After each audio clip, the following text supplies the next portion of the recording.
I saw her carrying sacks of rice in the forest alone by herself. And I was shocked. ఒక public person ఇంత life risk తీసుకొని ఇలా అడవిల లోపలికి వెళ్ళి ఇలా బియ్యం ఇస్తున్నారంటే మామూలు విషయం కాదమ్మా.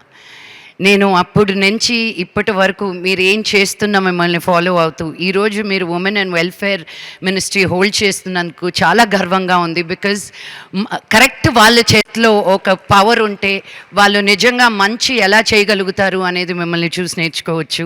Your a real inspiration from all the hardships. మనకు ఒక్క చిన్న దెబ్బ తగిలితేనే అయ్యో ఎలా బయటకు రావాలి అనుకుంటాం.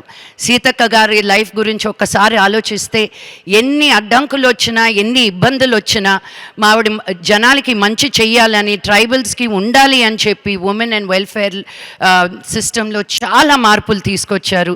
So thank you so very much.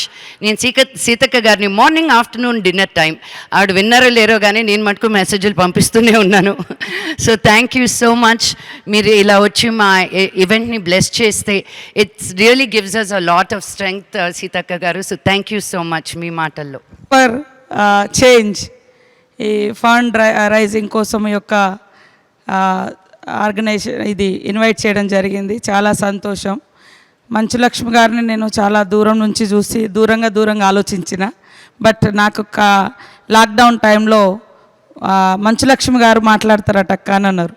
మేము అప్పుడు అసలు సూర్యోదయం చూడకుండా పొద్దున్నే రోజు ఇట్లా అన్నీ కలెక్ట్ చేసుకొని ఆ డీప్ ఫారెస్ట్లోకి వెళ్ళడం, వాగులు దాటి గుట్టలెక్కి, అది నా లైఫ్. అది నాకు కొత్త కాదు, బట్ నా లైఫ్ అది, నా రెస్పాన్సిబిలిటీ. అప్పుడు నేను ఎమ్మెల్యేగా ఉన్నా, ఎట్ ద సేమ్ టైం నేను అక్కడ పర్సన్ను. మంచులక్ష్మి గారు మాట్లాడతారంటే ఎందుకు నాతోటి ఏం మాట్లాడతారు, వాళ్ళు వేరే కదా అని నేను అనుకున్నా. బట్ ఆమెలో ఉన్న మంచితనం, అక్కడ నేను మీకు కొంత హెల్ప్ఫుల్గా ఉండాలనుకుంటున్నా. మీరు చేసే కార్యక్రమానికి ఏదన్నా ఒక గూడము లేదా ఏదన్నా ఒక చిన్న తండకు ఏదన్నా ఒక ఫ్యామిలీస్కు హెల్ప్ఫుల్గా ఉంటుందంటే చాలా హ్యాపీగా ఫీల్ అయినా. సో మంచులక్ష్మి గారి పేరులో మంచే కాదు మంచితనం ఉంది, మానవత్వం ఉంది అని ఆ రోజు నేను వారు చేసినటువంటి చేయూతను దగ్గర నుంచి చూసిన. ఆ రోజు నుంచి రీసెంట్గా కలిసిండ్రు మళ్ళీ. అప్పుడు ఆమె చెప్పగానే తప్పకుండా అటెండ్ కావాలి అనుకున్నా. సో ఈరోజు చాలా ప్రోగ్రామ్స్ ఉండే. యాక్చువల్గా ఈరోజు నా భర్త డెత్ యానివర్సరీ 22 years. అక్కడికి వెళ్ళి అక్కడి నుంచి మళ్ళీ భద్రాచలం వెళ్ళి అక్కడి నుంచి ఇక్కడ దాకా రావడం నాకు చాలా కంపల్సరీ అనిపించింది. ఎందుకంటే ఇలా కార్యక్రమాలు చేసేవాళ్ళు చాలా తక్కువ.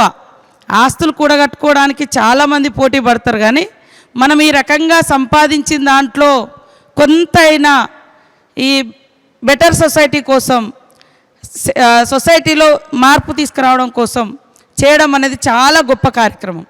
నేను అప్పుడు కరోనా టైంలో కూడా అందరికి ఒకటే పిలుపునిచ్చేది, ఎప్పుడు ఎవరు చనిపోతారో అర్థం కావట్లేదు. చాలా అన్ని అంతస్తులు ఆస్తులు అంతా ఉన్నా కూడా, ఈవెన్ ట్రీట్మెంట్కి అందుబాటులో ఉన్నా కూడా ఇంకా మా దగ్గర చాలా తక్కువ డెత్ రేట్ అయింది. నేనైతే కరోనా ఇంజెక్షన్ కూడా వేసుకోలే. 100 days నాన్ స్టాప్గా తిరిగిన. తర్వాత సెకండ్ వేవ్లో బాడీస్ కూడా, డెడ్ బాడీస్ ఫ్యామిలీస్ వచ్చి తీయకుండా మేము వెళ్ళి తీసినాము, కానీ ఇంజెక్షన్ వేసుకోలేదు. కానీ ఇక్కడ ఇంత జరిగినా కూడా ఏ డబ్బు కూడా ఒక్కొక్కసారి కాపాడలేదు. కాబట్టి బర్త్కు డెత్కు మధ్య, పుట్టిన దానికి చనిపోయే మధ్య మనం ఏం చేసినాం ఈ సొసైటీకి అనేదే గుర్తుంటుంది. ఖచ్చితంగా లక్ష్మి గారి లైఫ్ ఇంకొకటి వేరే సినిమా యాక్టర్గా లేదా ఇతరత్ర ఉన్నప్పటికీ అసలు కోణం ఇక్కడ మానవత్వానికి ప్రతిరూపంగా నాకైతే ఇంతమంది పిల్లలకు, నేను పంచాయతీరాజ్ అండ్ గ్రామీణాభివృద్ధి మంత్రిని కూడా, గ్రామ పంచాయతీలు తర్వాత రూరల్ డెవలప్మెంటు. సో మా గ్రామీణ ప్రాంత పిల్లలలో నేను కూడా చాలా ట్రై చేస్తాను నేర్చుకోవాలి, మాట్లాడాలని. బట్ ఇంగ్లీష్ మనకు మొదటి నుంచి లేకపోవడంతో ఆ ఫోబియా అట్లనే ఉంటుంది. ఇప్పుడు మేము మా ములుగులో కూడా దిశ ఫౌండేషన్ వారి సహకారంతో ఒక 90 schools ఇంగ్లీష్ స్టార్ట్ చేయించినాం. సో మా గౌరవనీయులు పెద్దలు, మా ఇరిగేషన్ శాఖ మాత్యులు ఉత్తమ్ కుమార్ రెడ్డి అన్న గారిని ఆహ్వానిస్తూ ఉన్నాం మంచులక్ష్మి గారి తరపున. లాస్ట్ మార్చిలోనో ఏదో టైంలో ఎక్కడో అక్కడ ఖర్చు పెట్టాలని పెట్టేస్తారు. అట్లా కాకుండా ఒక ప్లాన్ అనేది ఉండాలి. ఎక్కడ పెట్టాలి, మనం ఇచ్చే ప్రతి రూపాయి కొంతన్నా చేంజెస్ తీసుకురావడానికి ఉపయోగపడాలి, వాళ్ళ లైఫ్లో ఒక మార్పు అనేది వస్తుంది అనే ఆలోచనతోటి, అది ఒక ప్లానింగ్గా ఒక లక్ష్యంతో పెడితే తప్పకుండా అది యూజ్ అవుతుంది. మా దగ్గర ఇట్లనే సెమినార్స్ CSR ఫండ్ కోసం ఇక్కడ నన్ను ఆహ్వానించి పెట్టడం జరిగింది. అప్పుడు వాళ్ళందరూ మా ఊర్లలో ములుగులో వచ్చి కొన్ని 22 villages అడాప్షన్ చేసుకోవడం జరిగింది. అడాప్ట్ చేసుకున్న విలేజ్లలో కొంత మార్పులు తీసుకొస్తూ ఉన్నారు. కాబట్టి నేను ఒకటే అందరిని అడిగేది, మనం ఎంత సంపాదించినా మనతోటైతే ఏది రాదు. ఉన్నంత వరకు సాటిస్ఫాక్షన్ అంటే మంచిగా హ్యాపీగా ఉండొచ్చు. కానీ మనం పోయిన తర్వాత కూడా మన గురించి నలుగురు మాట్లాడాలి, లేదా మనం ఇచ్చినటువంటి సహకారంతో వాళ్ళ లైఫ్లో వచ్చినటువంటి మార్పు మీ గురించి మాట్లాడిస్తుంది. సో ఎవరమైనా ఉన్నంతకాలం బెటర్ సొసైటీ కోసం, మంచి అంటే ఫౌండేషన్ వేయడం కోసం అందరం సహకరిస్తే ఖచ్చితంగా ఈ యొక్క అంతరాలు లేని ఈక్వాలిటీ వైపు, లేదా పూరెస్ట్ ఆఫ్ పూర్ పీపుల్ కూడా చదువుకోవడానికి అవకాశాలు దొరుకుతాయి. నెల్సన్ మండేలా గారు అంటారు, చదువు అనేది మోస్ట్ పవర్ఫుల్ వెపన్, ఎడ్యుకేషన్ అనేది అని. సో సమాజాన్ని మార్చాలంటే ఎడ్యుకేషనే. ఆ ఫౌండేషన్ లక్ష్మి గారు ఇస్తూ ఉన్నారు మన గ్రామీణ ప్రాంత పిల్లలకు. చాలా చాలా సంతోషం. తప్పకుండా మీరు ఇంకా కొంచెం కొంచెం బయటికి అట్లా అడవిల వైపు కూడా రావాలి, చూడాలి అప్పుడప్పుడు. ఇటు నాగర్ కర్నూలు చెంచులు ఉంటారు, ఆదిలాబాదు, మా ములుగు, అటు భద్రాద్రి కొత్తగూడెం, భద్రాచలం, ఇట్లా యాదాద్రి.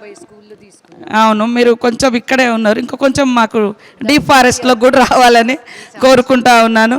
అక్కడ చాలా తక్కువ ఉంటుంది అక్షరాస్యత, తర్వాత ఫెసిలిటీస్ కూడా తక్కువ ఉంటాయి. బట్ మేము కూడా చాలా ప్రయత్నాలు చేస్తున్నాం. మా ముఖ్యమంత్రి గారు కూడా రేవంత్ రెడ్డి గారు స్కూల్స్లలో విప్లవాత్మకమైనటువంటి మార్పులు తీసుకురావడం కోసం చాలా కృషి చేస్తూ ఉన్నారు. రాబోయే కాలంలో ఆ ఫలాలన్నీ కూడా పేద పిల్లలకు అందాలి. ఏ డిస్క్రిమినేషన్ ఉన్నా కూడా ఎడ్యుకేషన్లో, హెల్త్లో, ఇట్లాంటి వాటిలలో తేడాలు ఉండకూడదు. అందరికీ అవకాశాలు వచ్చినప్పుడే సమాజం బాగా అభివృద్ధి చెందుతుంది, దేశం బాగా అభివృద్ధి చెందుతుంది. సో ఆ లక్ష్యం దిశగా మా లక్ష్మమ్మ గారు నడుస్తున్నందుకు ప్రత్యేకంగా ధన్యవాదాలు. మంచు లక్ష్మి గారి యొక్క మంచి మనసుకు వందనాలు.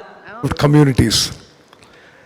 This NGO is demonstrating how partnerships between government, civil society and corporates can bring meaningful change in public education. Their focus on foundational literacy, teacher capacity building and school transformation is aligned with our education priorities. What I appreciate about Teach for Change is that they work with our government system and strengthen it rather than working in isolation. Improving primary education is the most powerful investment we can make for the future of our state and our country. The impact of Teach for Change is not just in infrastructure, but in classrooms, teachers and student learning. I appreciate the corporates and donors who are supporting this initiative. You are not just donating, you are investing in the future of children. And I particularly appreciate the main sponsors, Premier Energies. I've known them from a long time, and in the field of solar energy, I think they have grown from a very small company to one of the leaders in the country. If we want long-term social and economic development, we must start with strong government schools, and organizations like Teach for Change are helping us move in that direction.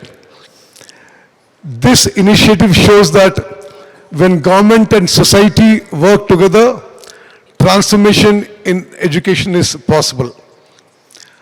I congratulate Teach for Change for their commitment towards improving education and shaping the future of thousands of children. I also congratulate Lakshmi Manchu for her dedication and leadership in building this initiative and wish her and the organization continued success in the years ahead. Good luck and God bless.